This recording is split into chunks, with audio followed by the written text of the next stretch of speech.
Bom, como eu comentei, o nosso tema hoje do nosso estudo foi mudado para a religião na experiência humana, né?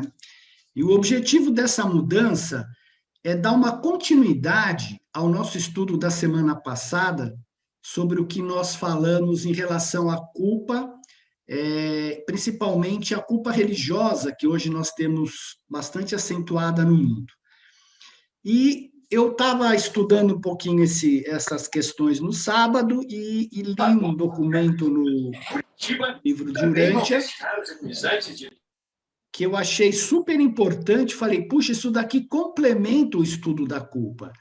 Porque uma coisa é nós falarmos o que é a culpa, o porquê que a religião põe a culpa. Outra coisa é nós entendermos o que efetivamente é a verdadeira religião.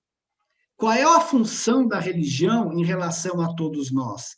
E como ela deve nos conectar a Deus. Então, durante esse estudo, vocês vão ver a grande diferença daquilo que se faz no mundo e daquilo como deveria ser uma verdadeira religião. Vocês podem interromper a qualquer instante, né? Esse estudo foi feito com base no documento 100 do livro de Urântia, que é um aprendizado sobre o que é a religião. Não tem absolutamente nada a ver com o que a gente está fazendo aqui hoje no planeta. Lógico que, num certo sentido, o importante é a religião, é a questão das pessoas se conectarem a alguma coisa, mas a verdadeira religião, né, ela está bem além de tudo isso. Então, vamos lá. Opa, só um minutinho aqui, que eu fiz uma bobagem. Pronto. Compartilhar a tela. Qualquer dúvida, vocês, por favor, perguntem, vamos interagindo, porque é muito legal. E no final, é muito bonito, porque tem todas as características de Jesus, uma coisa que a gente pouco vê e estuda, né? Então, o que nós vamos ver hoje? O que é a vivência religiosa? O que significa o crescimento espiritual? A questão dos conceitos de valor supremo, porque nós crescemos espiritualmente através dos valores e significados. Quais os problemas causados do crescimento? Os sinais do viver religioso e o apogeu da vida religiosa, que está totalmente interessado na vida de Jesus. É muito bonito essa última parte aqui, ela é um pouquinho extensa, mas ela é muito bonita, porque nós vamos ver as características de Jesus que fez que ele fosse aquela personalidade magnífica, né? Então, a primeira parte é a vivência religiosa. A experiência da vivência religiosa dinâmica transforma o indivíduo medíocre numa personalidade de poder idealístico. E nós vamos ver durante o estudo que o ideal humano é extremamente importante, você ter um ideal onde você busca isto. Por que ele fala que o indivíduo é medíocre? Porque ele tem origem animal, ele está totalmente subjugado aos desejos de origem animal. Então, é por isso que eu interpreto dessa forma o que o livro diz, né? A religião contribui para o progresso de todos, fomentando o crescimento de cada indivíduo, e o progresso de cada um é aumentado por meio da realização de todos. Quer dizer, realmente a religião é um fator social, apesar de ser individual, mas ela é um fator social importante, né, na comunidade, para você se desenvolver. O crescimento espiritual é estimulado mutuamente pela ligação íntima com outros religiosos. O amor propicia o solo para o crescimento religioso, uma atração objetiva em lugar de uma gratificação subjetiva, e ainda proporciona suprema satisfação subjetiva, e a religião enobrece a lida comum da vida diária. A religião não pode ser outorgada, recebida, emprestada, aprendida, nem perdida. Olha que interessante essa frase. É uma experiência pessoal que se amplia proporcionalmente à busca crescente de valores finais. Quer dizer, a religião é totalmente pessoal. Nós podemos ter comunidades, mas não há quem faça ou que tenha a capacidade de intermediar a religião entre os seres humanos, e muito menos ser intermediário entre os seres humanos e Deus. O crescimento cósmico, assim, acompanha a acumulação de significados e a elevação sempre em expansão dos valores. Contudo, o crescimento da nobreza em si mesmo é sempre inconsciente. Eu sugiro, né, que os que tiverem interesse depois assistam ou revejam a questão dos valores e significados que está nos Novos Estudantes de 2021, porque todo o nosso crescimento no universo, e nós vamos ver agora durante todo o estudo, é com base nos valores e significados, nos valores e significados cósmicos, tá? E o crescimento é sempre inconsciente, ele acontece à nossa revelia. Embora a religião produza um crescimento nos significados e engrandecimento dos valores, o mal sempre surge quando avaliações puramente pessoais são elevadas ao nível absoluto. Isso daqui é um bom exemplo do que acontece muitas vezes com as pregações que nós vemos aí.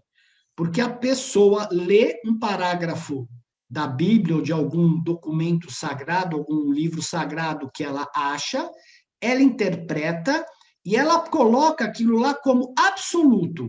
Aquilo lá é a verdade última.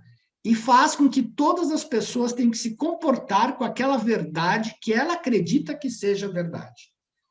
Então, isso daqui é um problema, porque a verdade não é absoluta, nós sabemos disso, ela vai mudando, e só teremos a verdade final quando nós chegarmos diante do Pai no paraíso. Uma criança avalia uma experiência de acordo com seu conteúdo de prazer. A maturidade é proporcional à substituição do prazer pessoal pelos significados mais elevados. Então, quanto mais maduro nós vamos ficando, nós vamos entendendo quais os verdadeiros valores que estão em nós, e esses valores nos são colocados pelo nosso ajustador do pensamento, e ao descobri-los, não é mais questão de prazer, mas sim de significados elevados que você se desenvolve espiritualmente. E pela lealdade aos conceitos mais elevados das situações diversificadas da vida e das relações cósmicas. Outra coisa que o livro comenta o tempo inteiro é a questão da lealdade. Né? Lúcifer não foi leal aos preceitos daquilo que ele sabia. Então, é importante para nós a questão da lealdade, assim como a questão dos ideais. O solo essencial para o crescimento religioso pressupõe uma vida progressiva de autorrealização, de coordenação das propensões naturais, do exercício da curiosidade, isto é, saber a verdade, a ciência, então explorar o nosso espaço físico, explorar o nosso mundo, explorar aquilo que está disponível para nós. De um desfrutar das aventuras razoáveis da experimentação e sentimento de satisfação, que está ligado à beleza e à bondade. De fazer o temor funcionar como estímulo para a atenção e a consciência, de sedução pelo maravilhoso, que é a beleza. Quando ele fala de funcionar como estímulo para a atenção, é usar o temor da forma positiva, onde o nosso corpo, o nosso ser, nos mostra quando estamos em situação de perigo, e não pelo medo. Essa é a grande diferença. De uma consciência normal de pequenez e humildade. Ser o que se é, isso daqui é uma beleza. Por que uma consciência normal de pequenez? Porque nós não sabemos nada. Então, se nós não temos essa consciência normal de pequenez e de humildade, o nosso orgulho, ele toma conta, achando que o pouco que nós sabemos é tudo que o universo significa. E nós sabemos, né, nós temos mais do que provas, que nós estamos muito longe de saber verdadeiramente o que é o universo. Basta ver pelo que o livro de Urântia nos revela. O crescimento é também baseado na descoberta de si, acompanhada da autocrítica, a consciência, pois a consciência é realmente a crítica voltada para si próprio, por meio da própria escala de valores dos ideais pessoais. Então, é aquela velha história, você tem consciência e você tem os seus valores pessoais. E um ponto extremamente importante aqui é que esses valores e ideais sejam nossos e pessoais, e não aquilo que é imputado desde a infância, de quando você é criança, pela sociedade, pelos seus pais e por todo mundo. É você realmente saber quais são os seus valores. Porque se você não souber os seus valores, você vai acreditar nos valores que os religiosos te impõem. E aí você fica escravo à vontade deles. Os principais inibidores do crescimento são preconceito e ignorância. Por isso que o exercício da curiosidade, a verdade, é importante para que a gente passe pela ignorância e pelos preconceitos. E se nós olharmos grande parte das religiões do mundo hoje, elas estão totalmente apoiadas em preconceitos e mantêm o povo na ignorância, que deveria estar mais ligado ao espírito do que aquela verdade quer dizer, do que propriamente a restrições de viver, né? Por que isso? Porque você tem que ter uma coordenação das suas propensões naturais. O crescimento religioso, os hábitos religiosos de pensar e agir, que é o que a gente sempre fala, vamos pensar antes de agir, vamos entender o que está acontecendo, ver de onde veio esses paradigmas que nós temos e depois tomar uma ação, contribuem para a economia dentro do processo de crescimento espiritual. Pode-se desenvolver uma predisposição religiosa de reações favoráveis aos estímulos espirituais, uma espécie de reflexo condicionado espiritual. Pessoal, isso daqui está ligado àquilo que nós estudamos, ao nosso conhecimento. Digamos que você tem uma crença e você não sabe que você tenha essa crença, então você não sabe o que tem. Aí você descobre, cara, eu realmente tenho uma crença, né? Mas essa crença é verdadeira, né? Eu preciso desempenhar, não sei ainda como passar por essa crença. Aí, quando você sabe que você tem uma crença, você pode estudar. Fala, puxa vida, eu estou em treinamento, eu quero saber como fazer isso. E o que ele fala, uma espécie de reflexo condicionado, é quando este saber o que fazer é transformado, reescrita essa crença para algo mais positivo, e ela começa a rodar como um programa inconsciente. Então, você se liberou de uma crença negativa. O melhor exemplo aqui é como dirigir o carro. Uma criança não sabe que ela tem uma incompetência inconsciente. Quando ela fica com 18 anos, ela fala, cara, eu sou consciente que eu não sei dirigir carro. Aí, quando ela começa a aprender, ela fala, nossa, que dificuldade. E depois ela faz isso automaticamente. Da mesma forma, nós podemos e devemos fazer isso com o nosso ser e as nossas crenças o tempo inteiro. Questioná-las, mudar para aquilo que a gente acha que é positivo, e ela fica esse reflexo condicionado interno que te ajuda e não te põe para trás como que as crenças atuais fazem. Os hábitos que favorecem o crescimento religioso abrangem o cultivo da sensibilidade para os valores divinos, o reconhecimento do viver religioso nos outros, a meditação reflexiva sobre os significados cósmicos, o fervor da adoração ao resolver os problemas, o compartilhar da própria vida espiritual com os semelhantes, e aqui é importante compartilhar e não querer convencer os outros, o evitar do egoísmo, o recusar de abusar da misericórdia divina e viver como se em presença de Deus, então isto é, não só pedir, mas você ter a consciência que vive na presença de Deus, e aí a coisa flui naturalmente. E os fatores para o crescimento religioso podem ser intencionais, mas em si o crescimento é invariavelmente inconsciente. E nós vimos isso quando nós estudamos a mente, porque tudo que nos vem, mesmo eu estando falando aqui, ele vem pronto lá de dentro. Eu também tenho a capacidade de me escutar e saber o que eu estou falando. Então, o crescimento é interior, ele não é exterior, não é que você vê o crescimento, você toma as ações necessárias, você trabalha o seu lado interior para que este crescimento possa acontecer. É que nem você colocar fermento em uma massa. Você não vê a massa Você põe o fermento, mas ele cresce de dentro para fora.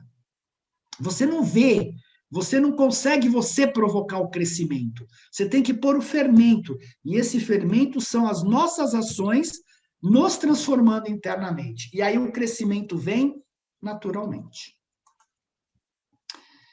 A natureza inconsciente do crescimento religioso não significa, contudo, que seja uma atividade a operar nos domínios supostos do subconsciente, do intelecto humano.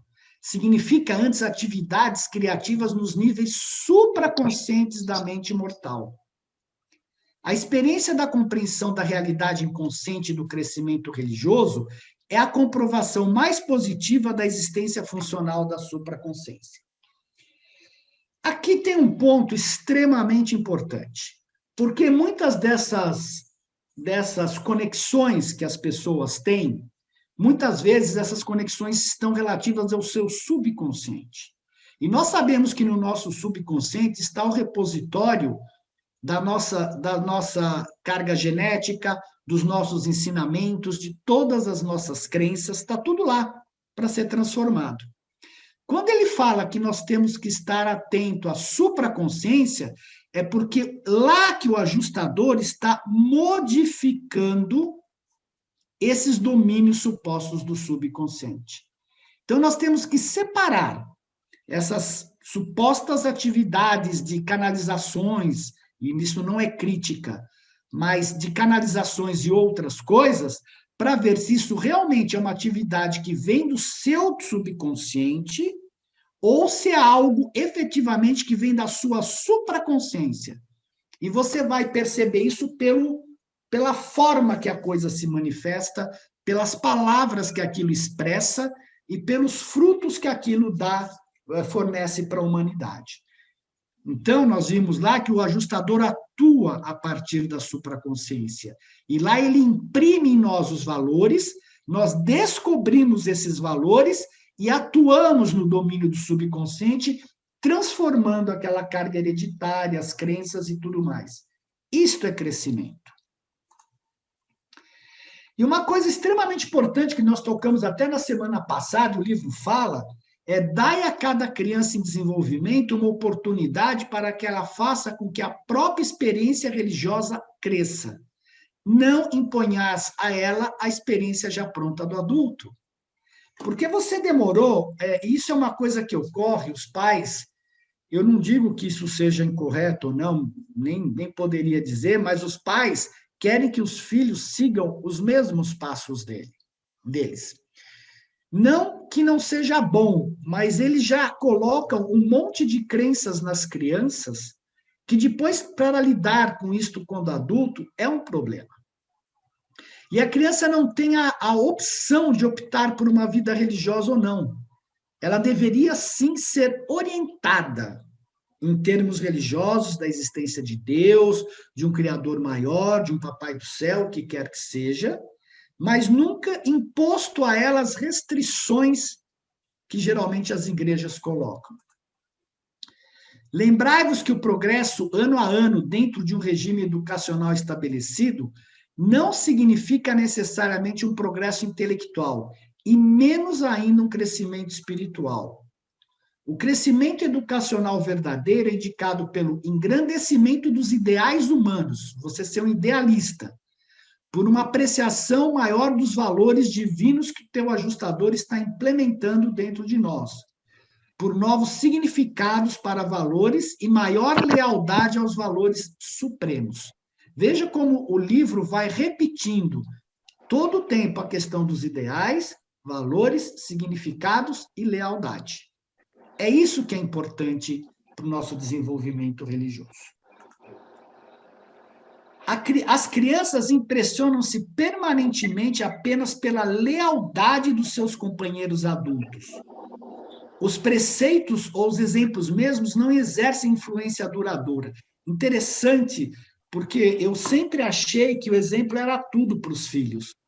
Mas aqui é uma questão de se estudar esta lealdade dos pais para com os filhos. Ela é muito mais importante mesmo do que o exemplo. Não que o exemplo não seja importante, né? Mas a lealdade que é importante. As pessoas leais são pessoas em crescimento, e o crescimento é uma realidade que causa forte impressão e que inspira.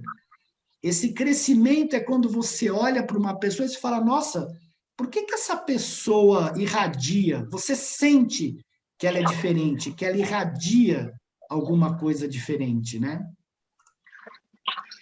Viver lealmente hoje, crescer e o amanhã responderá por si, porque o crescimento é inconsciente. A maneira mais rápida de um girino tornar-se uma rã é vivendo lealmente a cada momento como um girino. Isso daqui serve para nós. Nós temos que viver lealmente a cada dia como um ser humano, aceitando as nossas limitações, aceitando as nossas qualidades, aceitando os nossos erros e transformando. Isto é ser humano. Não adianta a gente querer se santificar, porque não é aqui que se santifica, né?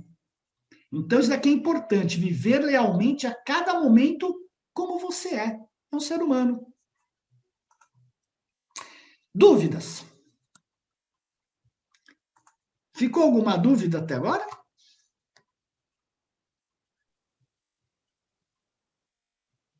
Não? Não. Tudo certinho? Gostou, Marcelo? O Marcelo pode falar porque ele estudou esse documento. Então vamos lá, vou continuar indo para frente. Qualquer dúvida, vocês me avisem, tá bem? Vamos lá. Pois bem, o que é o crescimento espiritual?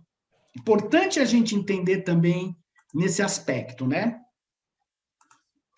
O desenvolvimento espiritual depende, em primeiro lugar, da manutenção de uma conexão espiritual viva com as verdadeiras forças espirituais. E, em segundo lugar, da produção contínua de frutos espirituais, dando aos semelhantes a ministração daquilo que foi recebido pelos próprios benfeitores espirituais. Bacana isso que ele fala, porque ele está dizendo o seguinte, que a gente deve comunicar aos outros, a gente deve ministrar aos outros aquilo que nós aprendemos, que seja de um verdadeiro valor espiritual. Mas aí eu acho que tem uma coisa importante, que é não tentar convencer o outro que o seu caminho é o caminho certo. Porque cada um tem uma experiência religiosa única. O progresso espiritual é fundamentado no reconhecimento intelectual da própria pobreza espiritual, combinada à autoconsciência da fome de perfeição e o desejo de conhecer a Deus e de ser como Ele, com o propósito verdadeiro de fazer a vontade do Pai dos céus de todo o coração. Então, nós vimos que essa pobreza espiritual é porque nós não conhecemos nada. Nós saímos da origem animal e nós temos que nos educar para a questão dos valores espirituais. Obviamente que os nossos espíritos, o sexto e sétimo espíritos ajudantes da mente, assim como o nosso ajustador do pensamento, estão nos incentivando para ter esta fome de perfeição. E esse desejo, essa premência de ser como Deus, é até uma coisa cansativa, porque você tem vontade de ser como ele, você não alcança, né? Que nem aquela história que você põe a cenoura na frente do burrinho para ele andar. Então você se apropria um pouquinho da verdade, você experimenta um pouquinho aquela verdade e aí você já quer saber mais. Então você nunca está satisfeito, é uma fome eterna. E essa fome eterna, provavelmente, ela só vai ser satisfeita quando você chegar à finalitura. Né? E fazer a vontade do Pai no paraíso de todo o coração, também nós já entendemos, e é sempre bom repetir, é tomar decisões de acordo com o mais elevado da nossa consciência. Mas o mais elevado da nossa consciência tem que passar pelo crivo da razão das crenças que nos foram colocadas antigamente. Então, é isso, é tomar decisões para que o ajustador possa construir a nossa alma. Inicialmente, o crescimento espiritual é um despertar para as necessidades e, em seguida, um discernimento dos significados e, depois, uma descoberta dos valores. Óbvio, primeiro nós temos que satisfazer as nossas necessidades materiais. As pessoas até muitas vezes que pedem carro, casa, elas estão necessitadas de alguma coisa material e depois elas podem ir, se não se prenderem a só pedir coisas materiais, para uma coisa maior. A evidência do verdadeiro desenvolvimento espiritual consiste em demonstrar uma personalidade humana, motivada pelo amor, animada pela ministração não egoísta e dominada pela adoração sincera dos ideais de perfeição da divindade. De novo, a mesma coisa o livro está nos ensinando. E toda essa experiência constitui a realidade da religiosidade, ao contrário da mera crença teológica. Aqui está muito claro o que acontece no mundo hoje com todas as religiões. Se tem o quê? Uma crença teológica. De que você tem que agir assim, você tem que agir assado, que eu que faço a intermediação com Deus, que se você você não pode deixar o cabelo crescer, você tem que casar virgem, que você não pode casar, se separa. Então se colocam coisas que tolhem o ser humano. A religião pode progredir até aquele nível de experiência em que se torna uma técnica esclarecida e sábia de reação espiritual ao universo. Tal religiosidade glorificada pode funcionar em 3 níveis da personalidade humana: o intelectual, moroncial e espiritual. A gente sabe que o intelectual está ligado à nossa razão e sentimentos, né? O moroncial, que é a nossa alma, que está em desenvolvimento, e o espiritual, que é o ajustador do pensamento. Sobre a mente e sobre a alma em evolução, e junto ao espírito residente. Quer dizer, uma conexão desses 3 que vai dar a esta experiência espiritual. E, imediatamente a espiritualidade passa a ser indicadora da vossa proximidade de Deus e uma medida da vossa capacidade de servir aos vossos semelhantes. Não tem muito como estar separado, não tem muito como separar a proximidade de Deus e servir aos semelhantes, né? Você, quanto mais serve aos semelhantes e se transforma internamente, você vai se aproximando mais e mais de Deus. A espiritualidade realça a capacidade de descobrir a beleza nas coisas, principalmente nesse universo, na grandiosidade que é esse universo e nas belezas que tem nesse universo, a reconhecer a verdade que tem nos significados e a descobrir a bondade nos valores, isto é, decidir entre o bem e o mal. O que é a verdade nos significados? O que significa para mim essa experiência? O que significa para mim passar por uma experiência de amor? O que significa para mim passar por uma experiência, às vezes não tão boa, mas que me fez ajudar a ver um aspecto meu que precisa ser transformado? Como que eu vou decidir entre o bem e o mal? Você tem que ter os valores dentro de você. O desenvolvimento espiritual é determinado por tais capacidades e é diretamente proporcional à eliminação da qualidade egoísta no amor. Existem muitos estudos em relação aos níveis de amor e tem estudos bonitos que colocam o amor em 9 níveis, né?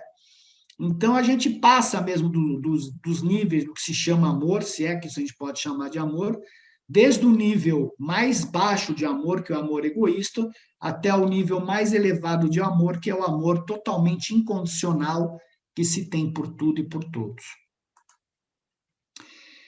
Jesus retratou a profunda segurança do mortal sabedor de Deus ao dizer: para um crente do reino que conhece Deus, que importa se todas as coisas terrenas entrarem em colapso, as seguranças temporais são vulneráveis, enquanto as seguranças espirituais são inexpugnáveis. Isso significa que nós temos que dar o passo para o espiritual, que é o nosso próximo ponto de desenvolvimento. É lá que nós temos que construir a nossa morada. Quando as tormentas da diversidade humana, do egoísmo, da crueldade, do ódio, da malícia e da inveja afluírem à porta da alma humana, podeis manter-vos na certeza que há um bastião interior a cidadela do espírito que permanece absolutamente inatingível. Para os dias de hoje, esse parágrafo aqui é extremamente importante. Se nós olharmos a situação do mundo, tem muitas coisas boas, mas também tem muitas coisas não tão boas assim acontecendo. O melhor resguardo que nós temos é não lutar contra, mas sim nos apoiarmos na segurança espiritual interna, naquilo que a gente tem de maior valor dentro da gente, que é essa conexão com o ajustador, com Deus. E aí a nossa vida não é que vá ser fácil, mas ela vai transitar de forma diferente, porque aquela história olhai os lírios do campo, quando você busca primeiro o espírito, tudo vos é dado como acréscimo. E aqui ele fala dos conceitos de valor supremo, né? A religião não é uma técnica para alcançar uma paz mental estática e abençoada.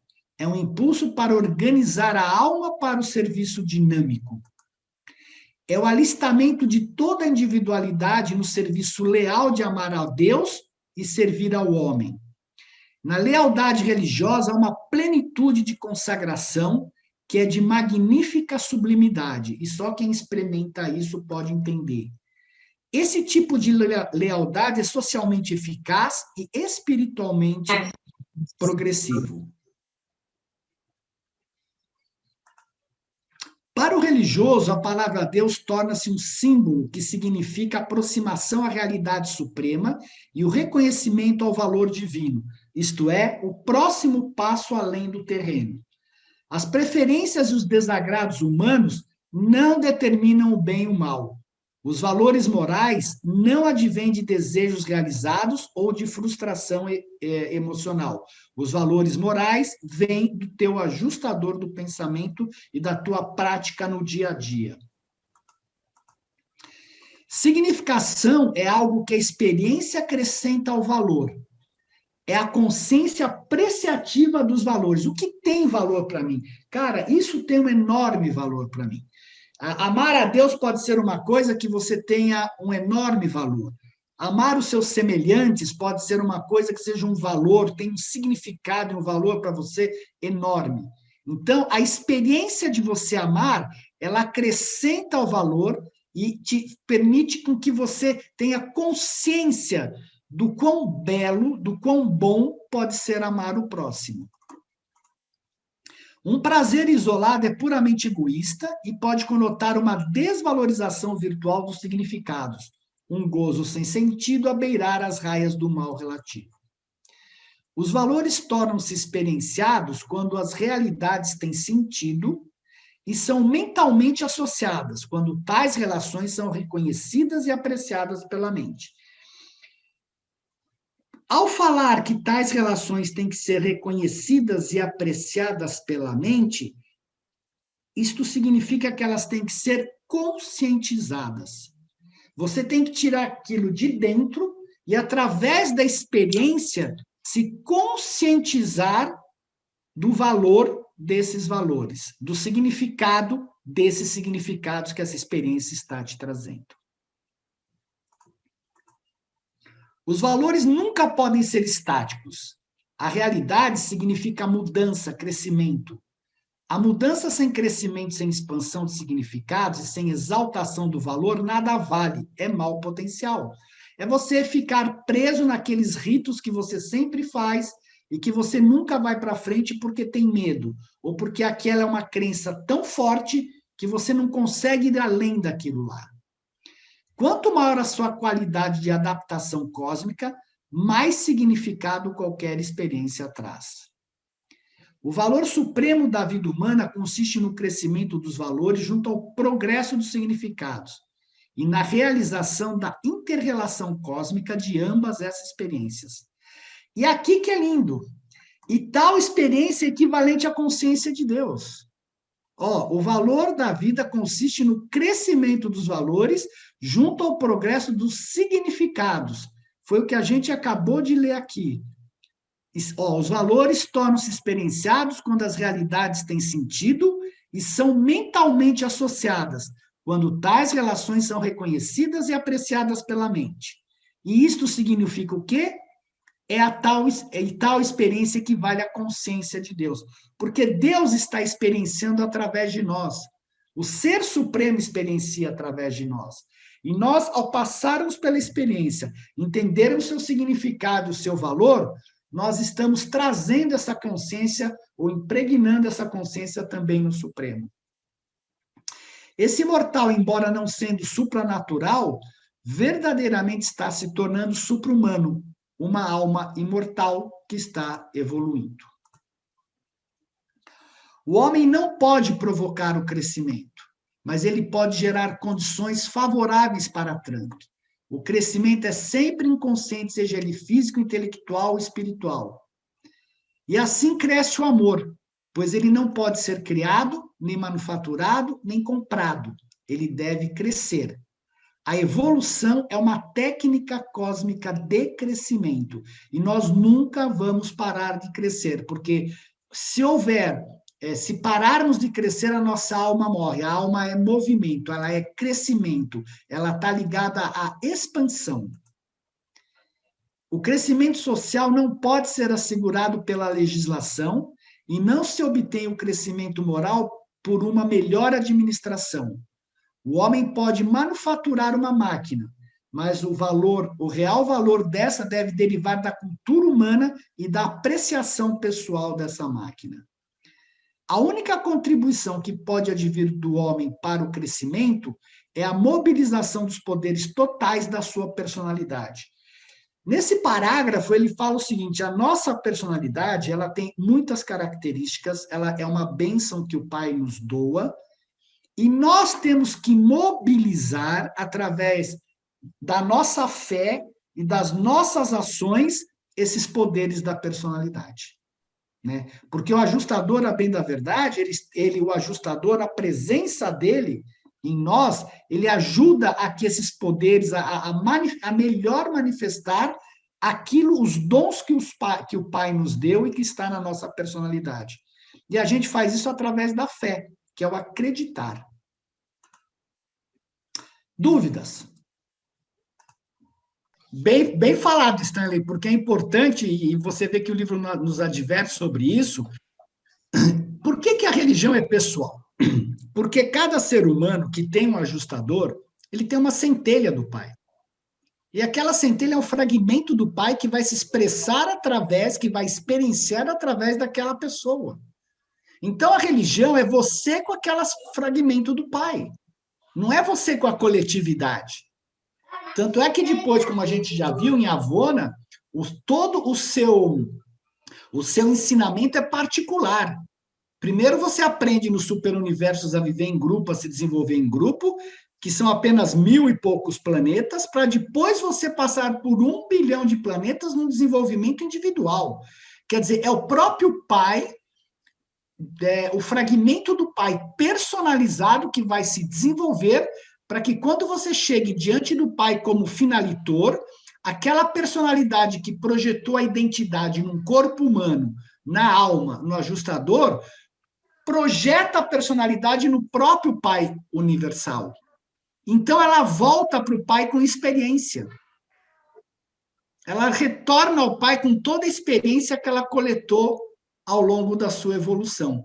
Essa é a beleza. É quando o finito encontra o infinito. Uhum. É interessante. Isso que é só pessoal. Eu tive uma experiência há muitos anos atrás, né? Até hoje eu sou firme na religião que eu sigo, firme que a gente fala assim, né? Frequento e tal, né? Sou bem participante, né? Bem assíduo, né? Esses dias eu compartilhei uma frase, aí eu tive a coragem de colocar a fonte, né? O livro de Urântia. E aí tem um amigo meu de infância, que ele até hoje também frequenta, assíduo na religião, e ele foi me perguntar, o que é isso, o livro de Urântia, né? Aí eu fui explicar para ele, né? Eu peguei algumas frases, né? Igual eu recebo por e-mail quase todos os dias, frases assim, interessantes no livro de Urântia, né? Sugestivo. E aí eu fui e expliquei para ele. Nossa, ele quase deu um infarto, né? Ele falou assim, não cai nessa furada não, rapaz. Você está vendo olha que legal que você está falando. O que nós estamos vendo aqui é movimento, é ação, é você ser participativo, é você não ter crenças, é você integrar. E quando você mostra tudo isso para alguém que está acostumado a dizer que a salvação só está naquele lugar, que você tem que ter determinados comportamentos, senão você vai para o inferno, sendo que a gente sabe que o inferno não existe. Então, esse é o problema.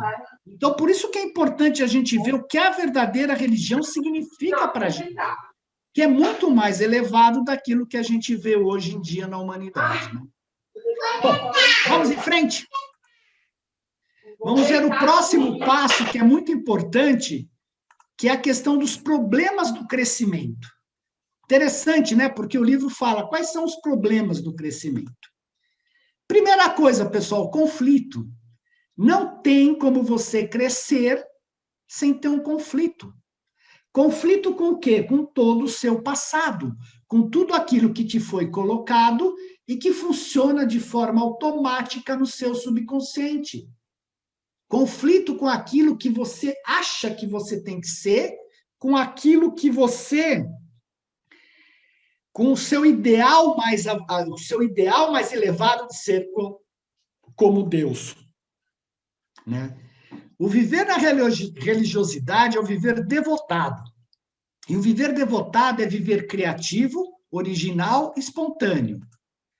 Novas percepções religiosas surgem de conflitos, que dão início à escolha de novos e melhores hábitos de reação, no lugar de formas antigas e inferiores de reação. Uma das coisas mais comum quem começa a ler o livro de Urântia é ter um conflito muito grande com relação à reencarnação, à transmigração, a questão da virgindade da Maria, a questão de Jesus, da Maria também, a questão de Jesus ter irmãos. Então, essas percepções religiosas, elas entram em conflito com aquela consciência inconsciente que nós vimos lá, que é quando você já sabe uma coisa e você acha que é verdade, e ela fica lá, não, mas eu aprendi assim. Por que isso é verdade ou não? E as pessoas entram em conflito. E este conflito é que faz você, com a ajuda do teu ajustador e do espírito da verdade, você sentir, você perceber uma nova realidade, que foi que o Stanley colocou muito bem colocado. Os pais dele deram uma boa educação, mas depois ele começou a questionar esta educação e foi para algo mais elevado. Isto é uma nova percepção religiosa e não tem como fugir dos conflitos. Novos significados emergem apenas em meio a conflitos. Olha o que é significado, né? O significado é exatamente isso. Eu tinha uma ideia do que era aquilo e veio uma nova coisa que me significa aquele fato de forma diferente. E o conflito persiste apenas em fase da recusa de esposar os valores mais elevados, portadores dos significados superiores. Aqui tem um ponto interessante. É que eu não entendo, eu vou interpretar de uma outra forma o livro de Urântia. Acontece o seguinte, eu não posso acreditar simplesmente em tudo aquilo que vem, eu preciso usar a razão. E se o conflito persiste, tudo bem, ele vai persistir se você não conseguir perceber. Mas eu tenho que usar a minha razão para ver se aquilo faz sentido. Tem pessoas que se degladiam com a questão da reencarnação até hoje, mas isso não importa, o conflito persiste dentro dela. Até uma hora que ela pode continuar acreditando na reencarnação, que não tem problema algum, mas que aproveite as outras coisas que tem no livro. Agora, se esse conflito incomodar, tem que verificar o porquê que incomoda. Se esse conflito for suportável, olha, eu acredito mesmo e não quero mudar, não tem problema, desde que você continue crescendo em outros aspectos, né? As perplexidades religiosas são inevitáveis. Não pode haver nenhum crescimento sem conflito psíquico e sem agitação espiritual. O problema é que quando você coloca nesses conflitos psíquicos que são naturais o medo, você coloca a culpa. Então você imagina, você já está agitado espiritualmente. e vem alguém e te fala, se você usar brinco, você vai para o inferno. Se você deixar cortar o cabelo, você vai para o inferno. Isso se torna um tormento para a pessoa.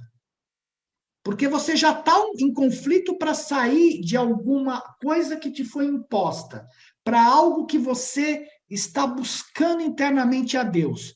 E aí vem uma pessoa religiosa e te imputa medo e culpa. E aí você fica escravo. A organização de um modelo filosófico de vida requer uma perturbação considerável nos domínios filosóficos da mente. Bom, você pode entrar em grandes crises, o que eu acho que talvez não seja tão aconselhável. Você pode até ter uma grande crise e ter uma iluminação. A gente vai ver mais para frente. Mas se você souber passar e utilizando as razões e a pesquisa, você vai conseguindo passar pelas crises e evoluindo o seu pensamento. A lealdade não é exercida em nome daquilo que é grande, bom, verdadeiro e nobre sem uma batalha. O esforço é seguido do esclarecimento da visão espiritual e da ampliação do discernimento da visão cósmica. É importante a gente lembrar que o que nós estamos buscando é uma visão espiritual, sendo que nós temos toda a origem e tendências e a inércia animal em nós. Então, você tem que fazer um esforço enorme, por isso que se fala nascer espiritualmente. Você tem que fazer um esforço enorme para vencer esta inércia, vencer esta parte toda que nos foi dada para algo que faça sentido para você, que é o seu espírito. E o intelecto humano reluta em ser desmamado da alimentação das energias não espirituais na existência temporal. É lógico, a gente nasce com todas as tendências não espirituais, com toda uma carga genética passada. Num mundo que, em vez de te elevar, te põe para baixo, é óbvio que é difícil a gente ser desmamado. Principalmente por causa do medo, devido ao medo, né? O livro comenta, e é um paradoxo isso num certo sentido, porque o ajustador só pode atuar mais intensamente na gente a hora que nós vencermos o medo. Só que, ao mesmo tempo, nós somos intensamente bombardeados pelo medo. Então, como é que você, ao ser bombardeado, você consegue tirar a cabecinha para fora e olhar e falar, cara, onde é que eu estou localizado? Não é simples a brincadeira. A mente animal indolente rebela-se contra exercer o esforço exigido pela luta na solução dos problemas cósmicos. Tá bom. A gente aceita, lê, entende, agradece, mas é difícil entender isso daqui direitinho em relação ao nosso mundo hoje, né? Entretanto, o grande problema do viver religioso consiste na tarefa de unificar os poderes da alma da pessoa por meio da predominância do amor. Quer dizer, o amor e a personalidade, né? O amor, ele vai unificar os poderes da alma da pessoa. A saúde, a eficiência mental e a felicidade surgem da unificação dos sistemas físico, mentais e espirituais. É óbvio, quando nós nos sentimos desintegrados internamente, é óbvio que a gente não tem uma saúde mental saudável. Todos nós já passamos por isso, quando você se sente separado, quando você se sente desintegrado, quando você sente que partes suas estão em luta. Uma das piores coisas que tem é a nossa luta interna, né? Porque você está lutando com elementos que você não enxerga. Não é algo exterior que você tem como se defender. São as suas próprias vozes de crenças, de determinadas coisas que estão no nosso interior, no nosso subconsciente, que vêm à tona. Então, esta luta é difícil. De saúde e sanidade, o homem entende bastante, mas de felicidade ele só entendeu de fato pouquíssimo. A felicidade mais elevada está indissoluvelmente ligada ao progresso espiritual.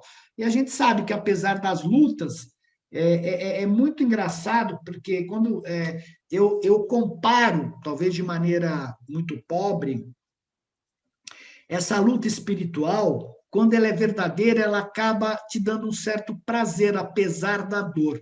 É a mesma coisa quando você corporalmente solta uma musculatura que está travada, ao mesmo tempo que você sente dor, você sente um prazer de soltá-la, né? É algo assim, eu estou fazendo a coisa certa, eu estou indo para o caminho certo, e essa dor faz parte. E interessante que este prazer misturado com esta dor minimiza a dor, apesar de doer, mas o prazer de você ter feito, de soltar, ele é maior. O crescimento espiritual gera um júbilo duradouro, uma paz que ultrapassa qualquer entendimento. Nada na vida física os sentidos dizem sobre a existência das coisas. A mente descobre a realidade das significações, né? O que significa isso para mim? Qual valor tem isso? Um exemplo muito simples é quando você olha uma árvore frutífera. Tem um significado aquela árvore frutífera? Sim, ela tem um significado para mim. Qual é o valor dela? Ela permite a manutenção da minha vida. Eu vou me alimentar e ela permite a manutenção da minha vida. E quando uma coisa tem valor, você cuida dela, porque você valoriza aquilo lá, você honra e é fiel àquilo lá. Esses altos níveis da vida humana são alcançados no supremo amor a Deus e no amor não egoísta pelo homem. Se amais os vossos semelhantes, deveis ter descoberto os seus valores. Descoberto os valores dos seus semelhantes, né? Porque a gente geralmente vê as críticas, nós criticamos os nossos semelhantes, nós nos projetamos no nosso semelhante, criticamos aquilo que tem em nós nele, mas ele também é um ser de valores e que está numa batalha muito grande para fazer o melhor que ele pode na vida. De fato, não podeis amar o vosso semelhante por um mero ato da vontade. O amor nasce apenas de uma compreensão enérgica dos motivos e sentimentos do vosso próximo. Por isso que se fala que quando você efetivamente conhece uma pessoa, você eventualmente possa amá-la de verdade. Não apenas o amor físico, o amor de marido e mulher, mas também no amor de pessoa para pessoa. Nada impede de você também ter entender os motivos e amar a sua esposa, tanto na parte espiritual como na parte física. Não significa nada. Os dois são importantes, né?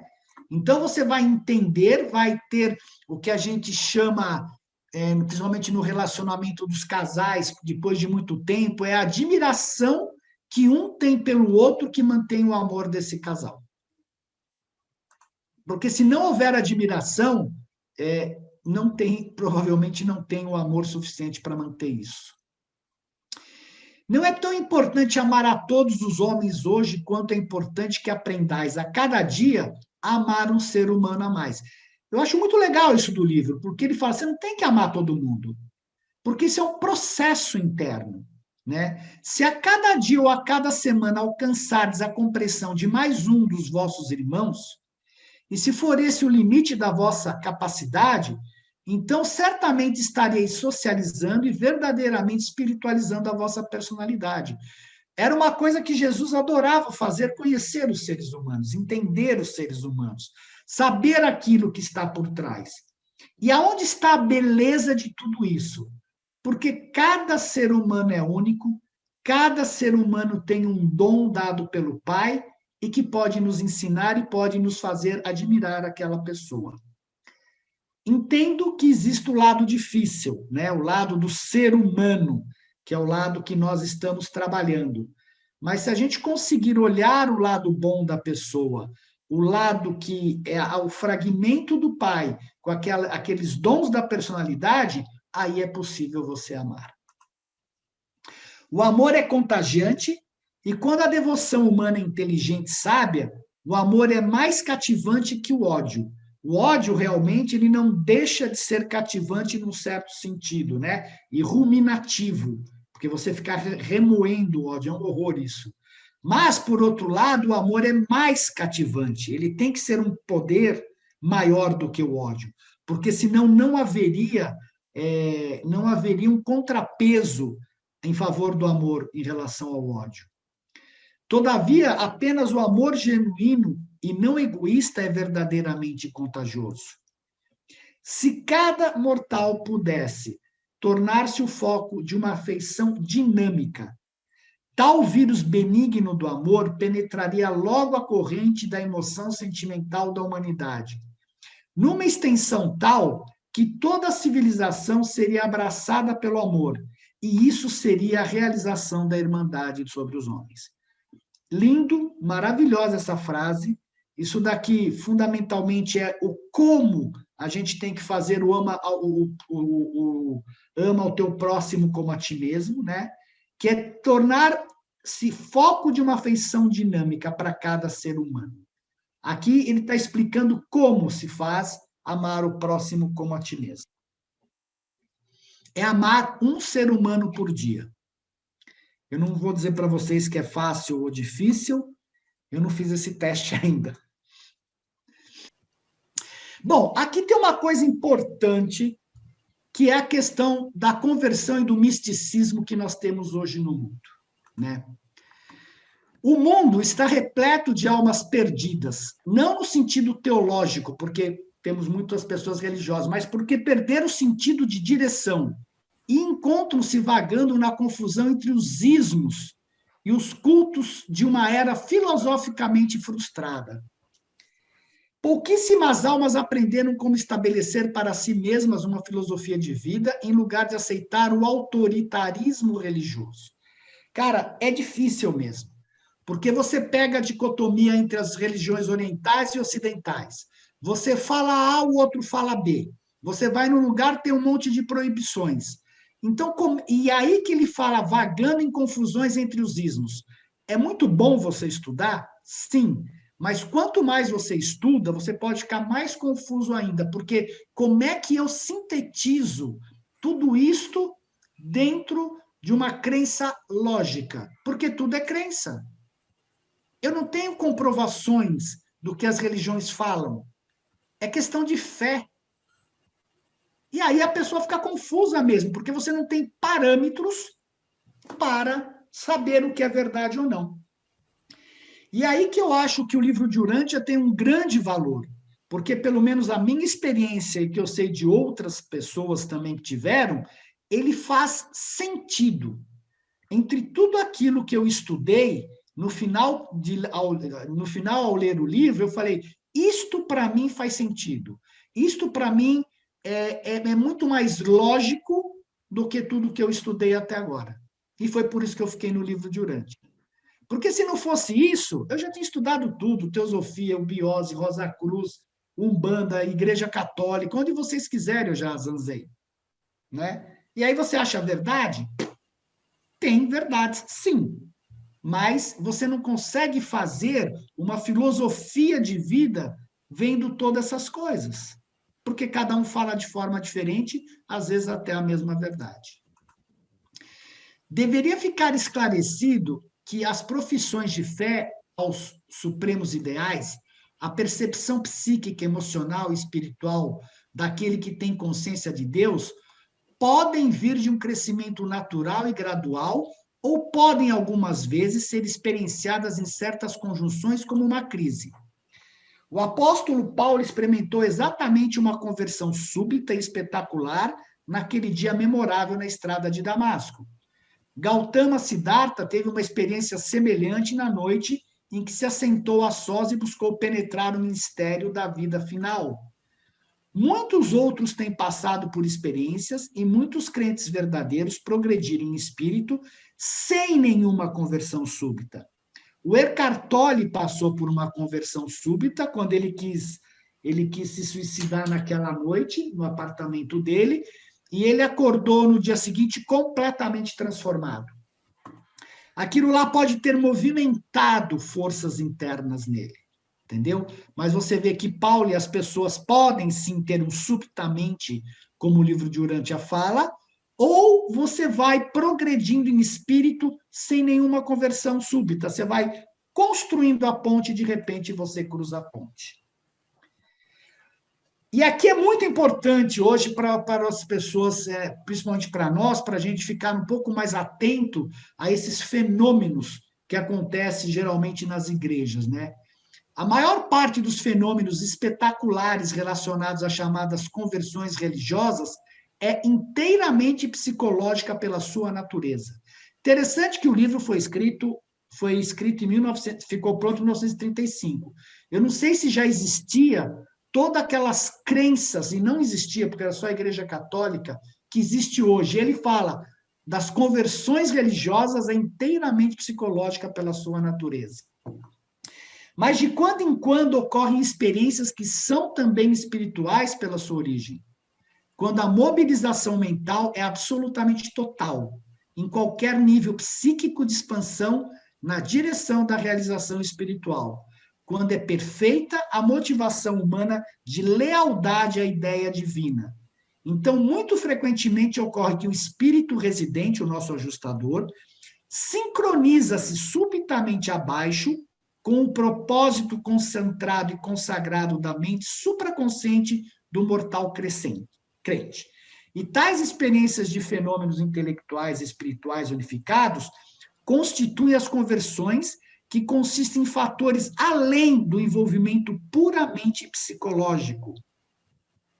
Então não adianta cantar e ficar batendo palma e fazer com que a emoção entre em êxtase, né? Por si só, todavia, uma emoção só indica uma conversão falsa. Deve-se ter fé tanto quanto sentimento, visto que tal mobilização psíquica é parcial e a motivação da lealdade humana é incompleta. Nessa mesma medida, a experiência de conversão será uma realidade mista, intelectual, emocional e espiritual. Então, veja, uma integração de todos os seus corpos nesta conversão espiritual verdadeira, e não apenas uma coisa emocional. Ao contrário da busca da conversão, o melhor modo de aproximação das ondas moronciais de contato possível com o ajustador do pensamento seria por meio da fé viva e da adoração sincera, da oração feita do fundo do coração e sem egoísmo. E, de um modo geral, a maior parte das memórias que brotaram de níveis inconscientes da mente humana tem sido confundida com revelações divinas e guiamentos espirituais. Está aqui o problema das canalizações. Por isso que eu sempre digo, eu posso até estar pagando um alto preço por isso na minha vida, mas eu sempre pergunto que energias estão por trás disso. Qual é a dignidade deste ser que está querendo se comunicar com você? Quem verdadeiramente é este ser? Porque senão você está a nível inconsciente. A nossa mente tem poder, pessoal. Ela pode nos manipular de várias formas. A atitude mais saudável de meditação espiritual é colocar-se em adoração reflexiva e em oração de agradecimento. A comunhão direta com o próprio ajustador do pensamento, tal como se deu com Jesus nos últimos anos da sua vida na carne, não deveria ser confundida com outras experiências chamadas de místicas. Os fatores que contribuem para a iniciação da comunhão mística denotam em si o perigo desses estados psíquicos. O estado místico é favorecido por coisas tais como a fadiga física, o jejum, a dissociação psíquica, você só tem a parte emocional, a experiência estética profunda, os impulsos sexuais vívidos, o medo, como no Tantra, por exemplo, a ansiedade, o furor e as danças selvagens. A maior parte do material que surge como resultado dessas preparações preliminares tem a sua origem na mente subconsciente, porque isso daqui está relativo ao nosso passado, às causas antecedentes. Por mais favoráveis que possam ter sido as condições para os fenômenos místicos, deveria ser claramente compreendido que Jesus de Nazaré nunca recorreu a tais métodos para a sua comunhão com o Pai do Paraíso. Jesus não tinha alucinações subconscientes, nem ilusões do supraconsciente. Interessante isso, né? Eu entendo não ter as alucinações subconscientes, mas não entendo o que significa ilusões do supraconsciente, porque é lá a do supraconsciente, da supraconsciência, tá? Bom, não entendo isso. Os sinais da sensibilidade humana ao impulso religioso abrangem as qualidades da nobreza e grandeza. O religioso sincero é consciente da cidadania universal e é ciente de fazer contato com fontes do poder sobre-humano. Aqui é uma coisa extremamente importante que o livro nos traz, e isso o livro de Urantia, além de outras coisas, é maravilhoso, porque com essa revelação dele, ele nos coloca em contato com a cidadania universal. Antes, nunca ninguém nos revelou que havia os 7 superuniversos, que havia 1 trilhão de planetas habitados, que havia essa quantidade gigantesca de seres descendentes que vêm nos ajudar, que havia Avona, paraíso desta forma que há. Então, o livro de Urantia, por si só, já nos ajuda a nos conectarmos com a cidadania universal. Ele emociona-se e energiza-se com a segurança de pertencer à fraternidade superior e enobrecida dos filhos de Deus. A consciência da própria dignidade tornou-se aumentada pelo estímulo da busca dos objetivos mais elevados do universo, as metas supremas. A verdadeira religião, contudo, é um amor vivo, é uma vida de serviço, ela não é estática. O distanciamento do religioso de muito daquilo que é puramente temporal e trivial nunca leva ao isolamento social e não deveria destruir o senso de humor. A religião genuína nada tira a existência humana, mas acrescenta, sim, um novo sentido a tudo na vida. Gera novos tipos de entusiasmo, de zelos e de coragem. Pessoal, essa para mim é a frase mais importante desse estudo. Ela nada tira a existência humana, ela não te proíbe a nada. Você, de forma consciente, deixa de fazer determinadas coisas quando você descobre os seus valores internos. Então, quando vem as pessoas te ameaçar com o inferno, te ameaçar com um monte de coisas e dizer que você, e ensinar comportamentos, isto não é a religião genuína. Os comportamentos nossos estão ligados aos valores que nós descobrimos. E a religião deveria exaltar estes valores divinos e não ensinar ou dar comportamentos às pessoas humanas. Aí que a grande religião, hoje em dia as religiões, na minha opinião, falham, porque elas dominam a coisa, para mim, mais sagrada que tem no ser humano, que chama-se fé. Porque a sua fé é fundamental e ela é sua, e eles manipulam a sua fé. Pode ter coisas positivas? Tem, eu não estou negando, mas nós, acredito nesse grupo, queremos dar um passo além de tudo isso. Existe uma parte da população que precisa disso? Sim, precisa. Mas nós temos que dar um passo além para ajudar a puxar a carroça da evolução. Pode até mesmo engendrar o espírito das cruzadas, que foi o que aconteceu com a Joana d'Arc. Diz que tem uma historinha, não sei se é verdade, que um anjo apareceu para Joana d'Arc e falou: mas por que você está matando as pessoas em nome de Deus? Quem falou que Deus precisa de defensores? A questão é que nós, quando descobrimos a verdade ou temos um arrebatamento espiritual, nós queremos convencer todo mundo da nossa verdade e de que a pessoa tem que se voltar para aquilo. O que não pode mais do que o que é mais do que perigoso se não for controlado pelo discernimento espiritual e pela devoção leal às obrigações sociais comuns das lealdades humanas. O discernimento espiritual chama-se razão. E pela devoção leal às obrigações sociais, principalmente no sentido de que a evolução é lenta e ela tem seu tempo, e as lealdades humanas, que eles mesmos respeitam as lealdades humanas. Tá?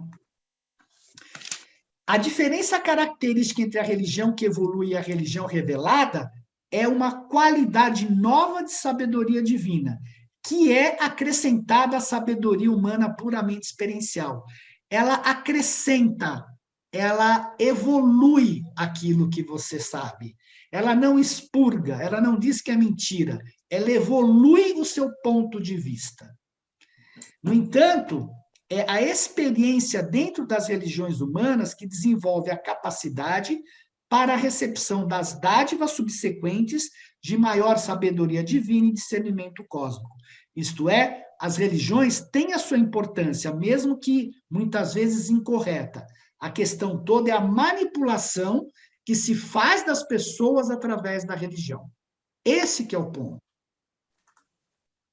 As religiões revolucionárias e as religiões da revelação podem diferir bastante pelos métodos, mas são muito semelhantes pelas suas motivações, que é levar a pessoa a se abrir para o lado espiritual, aos seus valores superiores, a fé em Deus. A religiosidade não é uma função específica da vida, é antes um modo de viver. E foi o que o Marcelo falou, eu quero pôr isso no dia a dia. Mas os outros, eu não vou influenciar os outros, eu vou viver o que eu acredito e os outros vão chegar perto de mim e falar, cara, por que você vive dessa forma? Você é diferente das pessoas. E assim, aí elas vão ter você como um modelo, que é completamente diferente de você querer convencê-la do que você faz e acredita. A verdadeira religiosidade constitui-se numa devoção sincera a alguma realidade que o religioso considera de valor supremo para si, próprio e para toda a humanidade. Pode ser um valor ambiental, pode ser um valor de ajudar o próximo, não importa. É algo que você acha que é importante para a humanidade como um todo. E as características mais destacadas de todas as religiões são a lealdade, de novo, né? A devoção de coração puro aos valores supremos, que são os valores divinos. Um dos sinais mais surpreendentes para a identificação da vida religiosa é a paz dinâmica e sublime, aquela paz que está além de todo entendimento humano, aquele equilíbrio cósmico que indica a ausência de toda dúvida e tumulto. Tais níveis de estabilidade espirituais são imunes ao desapontamento. Os religiosos assim são como o apóstolo Paulo disse: estou persuadido de que nem a morte, nem a vida, nem os anjos, nem os principados, nem os poderes, nem as coisas presentes, nem as coisas que estão por vir, nem a altura, nem a profundidade, nem qualquer outra coisa será capaz de nos separar do amor de Deus. Mas aqui é importante que antes de você chegar nessa estabilidade, você tenha bastante clareza, através da razão, quais são os valores humanos e quais são os valores divinos. Porque se você tem uma fé negativa, nada te impede você estar aferradamente presa a esta fé e prejudicar os outros. Então, você tem que, acima de tudo, a tua fé já tem que ter uma compreensão de respeito ao que é a humanidade, de respeito aos outros, a si próprio, sem querer interferir de forma excessiva na vida de todo mundo. E aí você pode achar que você tem o amor de Deus, porque senão você vai para uma cruzada. Bom, nessa parte eu vou só seguir, porque são 9h30, a parte muito bonita, ela fala sobre a vida de Jesus. O que é o apogeu da vida religiosa? E aí a gente conversa. Embora o mortal comum de Urântia não possa esperar atingir a alta perfeição de caráter adquirida por Jesus de Nazaré, enquanto permaneceu na carne, é totalmente possível a todo mortal crente desenvolver uma personalidade forte e unificada, pautando-se pelas linhas perfeccionadas da personalidade de Jesus. Lógico, Jesus veio preparado, muito mais do que todos nós, para a encarnação. Ele era quem era, né? O aspecto singular da personalidade do mestre não era tanto a sua perfeição, quanto a sua simetria, a sua unificação extraordinária e equilibrada. A apresentação mais eficiente para Jesus consiste no exemplo dado por aquele que disse, enquanto gesticulava na direção do mestre, de pé, diante dos seus acusadores: eis o homem. Jesus foi o exemplo de ser humano realizado. Ele foi o máximo que um ser humano pode alcançar em níveis de personalidade. E o que era esse caráter de Jesus? E nós temos que lembrar que o livro de Urântia fala que Jesus revela a natureza do Pai. Jesus revela a natureza do Pai.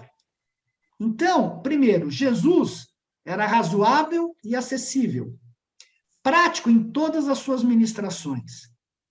Todos os seus planos eram caracterizados por um senso comum tão santificado, liberto de qualquer tendência à extravagância, à irregularidade e excentricidade.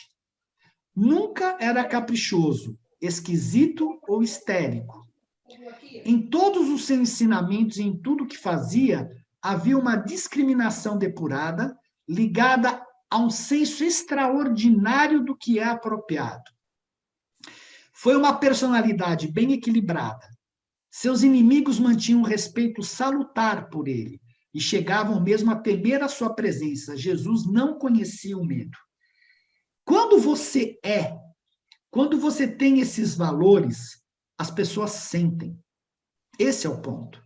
Por isso que a gente tem que fazer uma disseminação, se é que a gente quer disseminar alguma coisa, pelo exemplo, e não apenas pelas palavras. Transbordava de entusiasmo divino, mas nunca se tornou um fanático. Era emocionalmente ativo, mas nunca inconstante. Era imaginativo, mas sempre prático, quer dizer, usava a supramente, mas também era prático. Enfrentava as realidades da vida com franqueza, sem nunca chegar a tornar-se embotado ou prosaico. Corajoso, sem jamais ser descuidado. Prudente, mas nunca covardemente. Compassivo, mas não era sentimental. Único, sem ser excêntrico. E nessa história de covarde, que ele era corajoso, isso é muito bem exemplificado na única ação que ele teve, de que podemos dizer assim, mais forte, foi contra os vendilhões do templo, né? Ele foi capaz de chegar lá e destruir tudo. Pio, mas não santarrão. Era tão bem equilibrado porque era perfeitamente unificado. Então, esta frase nos diz que conforme nós formos nos unificando, nós vamos atingindo este nível que Jesus está expressando aqui. A bondade infalível de Jesus tocava os corações do homem por atratividade. Este é o ponto, é por magnetismo que nós podemos trabalhar e tocar os seres humanos. Sua inflexível força de caráter maravilhosa, o seu seguidor. Não, aqui está uma coisa errada. Sua inflexível força de caráter maravilhava os seus seguidores, desculpa. Era verdadeiramente sincero, nada havia de hipócrita nele.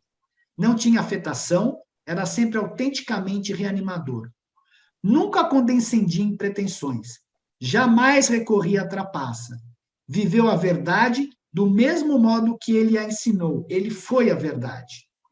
Foi forçado a proclamar a verdade salvadora à sua geração, ainda que tanta sinceridade haja algumas vezes causado dor.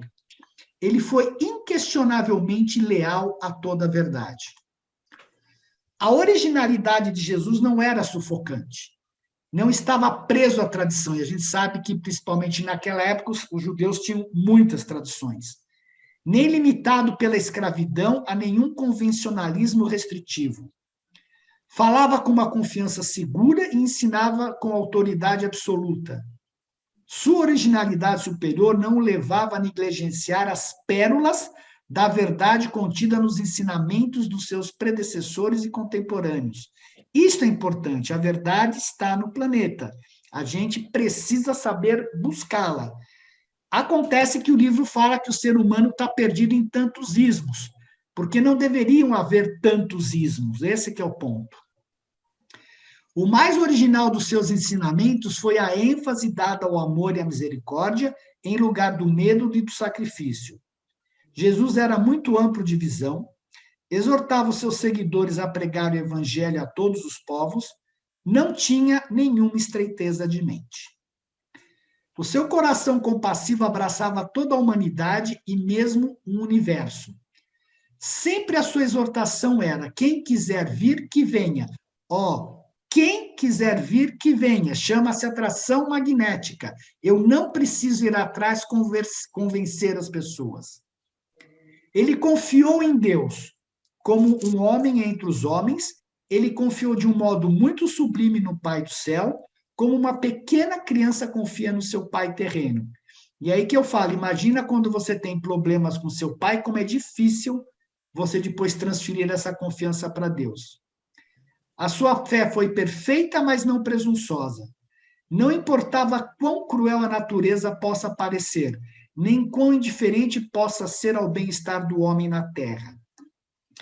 Jesus nunca faltou com a sua fé, ele era imune ao desapontamento e inatingível pela perseguição. O fracasso aparente não o atingiu. Tudo bem, ele não atingiu, mas vamos e convenhamos, o Jesus homem chorou no Getsemane 3 vezes antes de ser crucificado.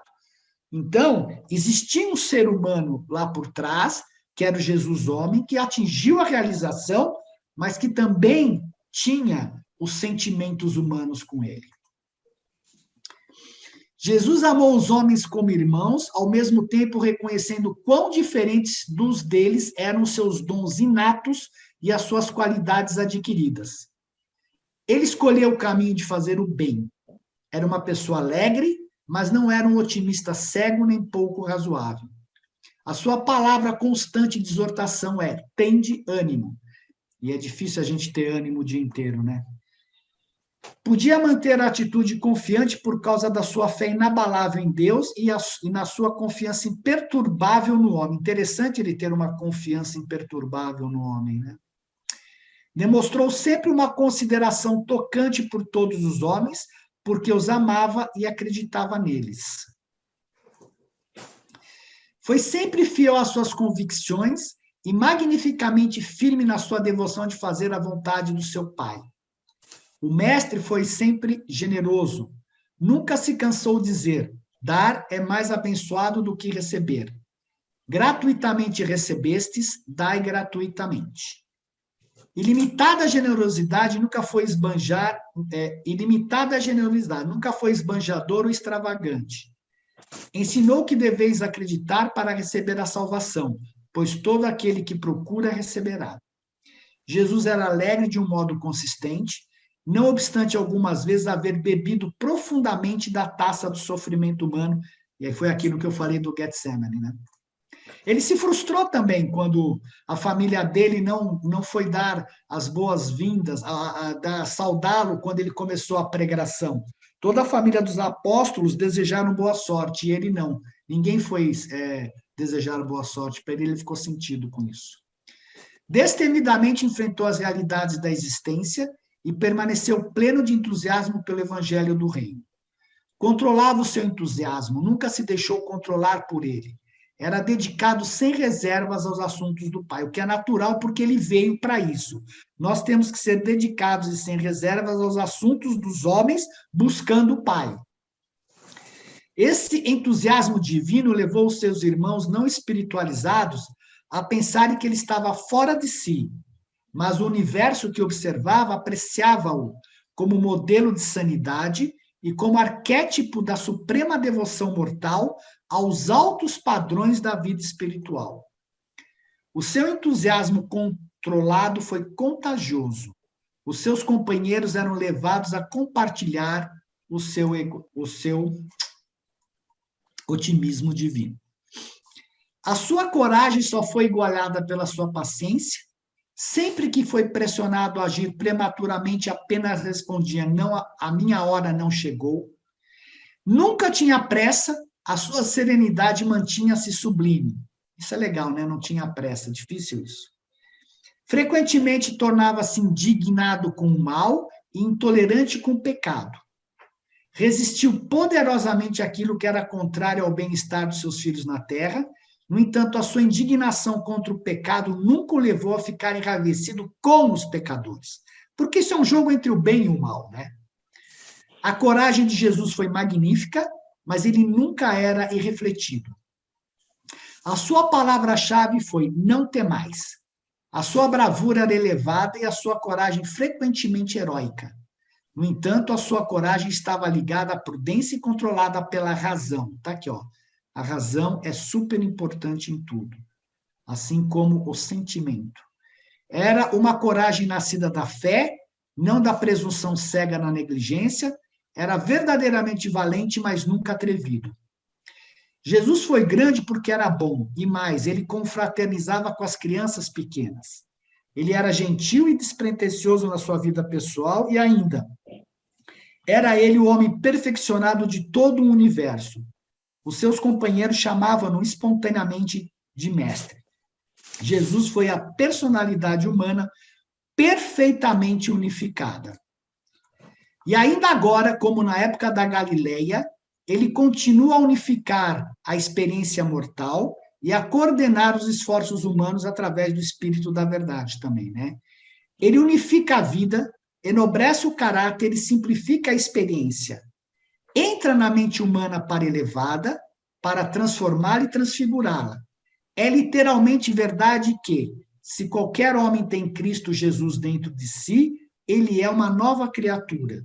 As velhas coisas estão passando. Olhai como todas as coisas estão se tornando novas. Obrigado.